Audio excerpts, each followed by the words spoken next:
Assalamualaikum warahmatullahi wabarakatuh. Selamat datang kembali di channel Dede Otak-atik di Otak-atik enggak asik.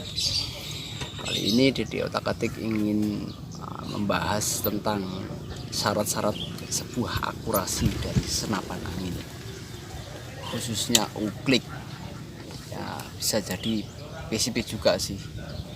Nah, apa sih syarat-syarat utamanya? Yang pertama adalah laras, kualitas laras yang bagus. Kemudian mimis yang presisi dan tentunya cocok dengan karakter laras. Yang ketiga dan terakhir adalah teleskop. Nah, kita bahas yang pertama dulu, laras. Laras yang bagus dan juga akurat. Sebenarnya dari alur saja sudah bisa kita lihat ya, laras bagus atau tidaknya. Dilihat dari ujung ke ujung, mulus atau tidaknya, itu bisa dilihat. Itu kualitas larasnya bagus atau tidak dari alurnya saja. Beda lagi dengan loading laras ya, itu juga butuh proses. Maksudnya proses adalah ketika mimis dimasukkan, apakah longgar atau tidak. Kemudian landai atau tidak ketika loading laras itu spacer. Di sana kan ada spacer ya, sebuah spacer polos untuk masuknya mimis kemudian bertemu dengan alur laras. Nah, itu yang bagus adalah landai, bukan sedikit menyudut seperti ini. Biasanya bisa kita lihat mimis dimasukkan didorong dari belakang, itu lancar, sedikit keras, kemudian masuk ke alur. Kebanyakan dari pabrikan untuk senapan uklik spacer, kemudian stuck, ada sedikit stuck ketika bertemu alur laras. Nah, itu yang kurang bagus. Apa bengak-bengok rene ngevlog be aku. Nah, bisa dilihat. Kemudian kroningan laras, presisi atau tidak kroningannya. Terlebih untuk pemotongan ya, untuk kroning sih saya bilang cukup mudah dilakukan untuk kawan-kawan yang baru belajar. Videonya juga sudah saya buat bagaimana cara kroning. Lalu mimis ya, kedua mimis yang cocok. Di sini saya bilang mimis cocok kenapa?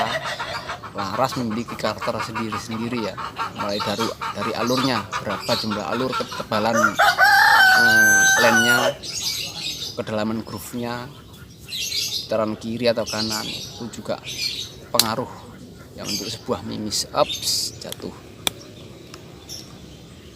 Nah, itu butuh riset semua untuk mencari kecocokan antara laras juga mimis.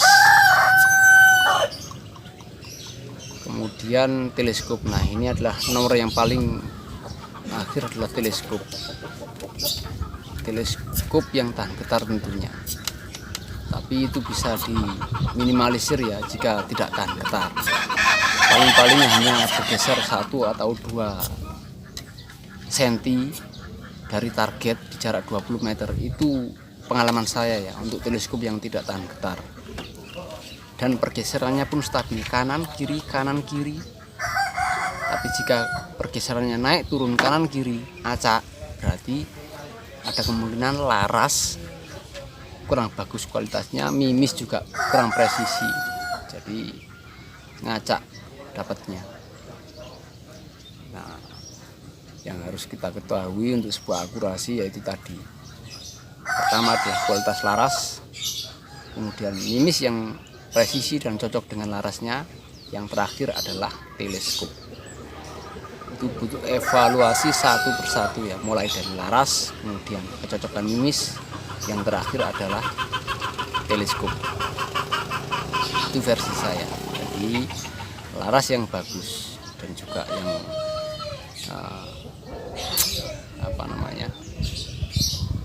berkualitas itu sangat penting untuk sebuah akurasi. Jadi jangan salahkan teleskopnya dulu ketika senapan kita ngacak. Kita periksa akurasi senapannya dulu, baru kita periksa teleskopnya. Apakah memang larasnya ataukah mimisnya yang kurang bagus. Oh iya, tambahan power yang tidak stabil itu juga bisa menyebabkan ngacak, walaupun hanya sedikit ya pengaruh. Kenapa hanya sedikit?